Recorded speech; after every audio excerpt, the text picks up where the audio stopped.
Enterprises are moving out of cloud. Yes, you heard that right. Cloud repatriation is real.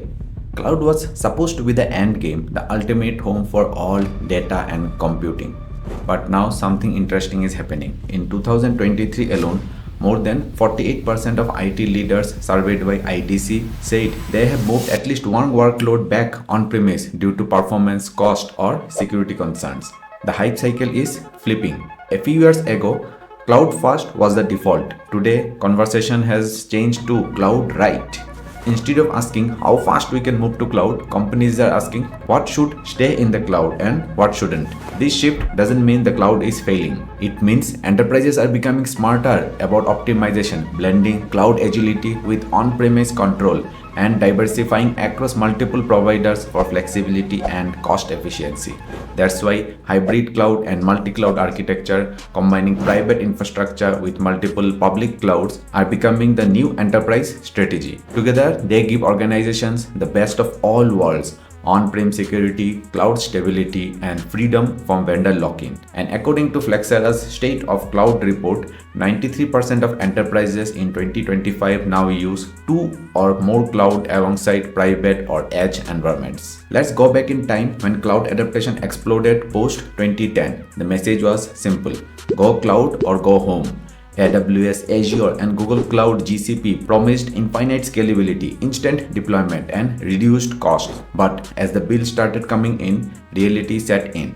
Basecamp, a SaaS company, moved its workload off AWS in 2022, saving over $5 lakh per year. Even Dropbox repatriated from AWS, saving nearly $75 million over 2 years. Suddenly, everyone realized something. Cloud isn't cheap at scale, especially for predictability workloads running 24/7. What started as flexibility turned into financial unpredictability. CFO began asking, if my servers are running non-stop, why I am paying hourly? And engineers said, if latency matters, why is my data center 2,000 miles away? These pain points led to cloud repatriation, moving workload back to local or private data center for cost control, data sovereignty, and performance optimization. And it's not just about saving money, it's about stability and control. When your workloads are stable and predictability, say enterprise ERP system or internal tool that run the same way every day, moving back on-premise often make more sense. Companies like Target and Bank of America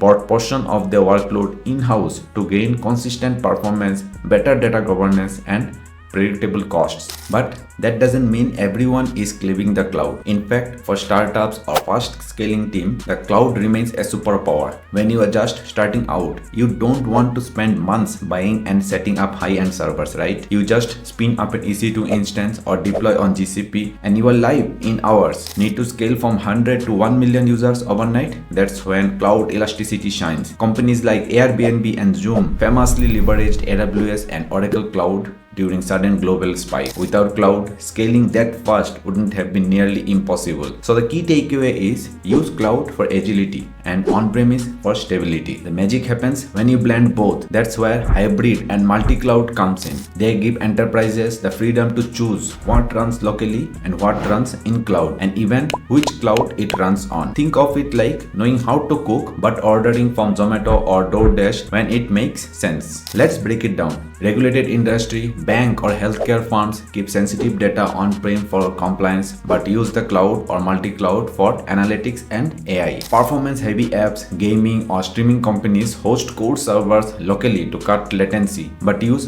global cloud regions for content delivery. Cost optimization, batch processing or seasonal workloads go cloud. Steady-state workloads stay on-prem or shift between providers for pricing advantage. And here is where multi-cloud shines even more. Use AWS for raw compute power and global ability zone. Use Azure for AI, machine learning, and enterprise integrations. Use Google Cloud or GCP for data analytics, API, and app integration. Each has its strength, and together they create a resilient, cost-optimized, and flexible ecosystem. According to Flexera, 87% of enterprises now use a hybrid or multi-cloud strategy, blending AWS, Azure, Google Cloud, private servers, and edge devices. Hybrid plus multi-cloud isn't just a technical choice, it's a business strategy. It offers agility when you need to scale up and predictability when you want to to scale down. And as edge computing and AI models expand, this approach only becomes more powerful where data lives close to where it is used and move between clouds seamlessly. But the big question remains, how do companies make this transition successfully? Every tech wave teaches us something. Cloud adaptation taught us speed and scalability. Cloud repatriation is teaching us balance and control. Companies like Dropbox, which moved off AWS in 2017 and saved $75 million, proved it is not about leaving the cloud, it's about using it wisely. Hybrid and multi-cloud architectures now define the modern enterprise stack. Not 100% cloud, not 100% on-prem, but 100% intentional. Going forward, the winner will be those who master workload placement, knowing what to run where, measuring cost versus latency versus compliance, and designing systems that evolve with business needs. This is why IBM, Dell, VMware are betting big on hybrid and multi-cloud orchestration, building unified dashboard and intelligent systems that help manage on-prem, public cloud, and edge workloads all in one place. So, if you're building your company's cloud roadmap, stop thinking cloud fast, start thinking cloud smart.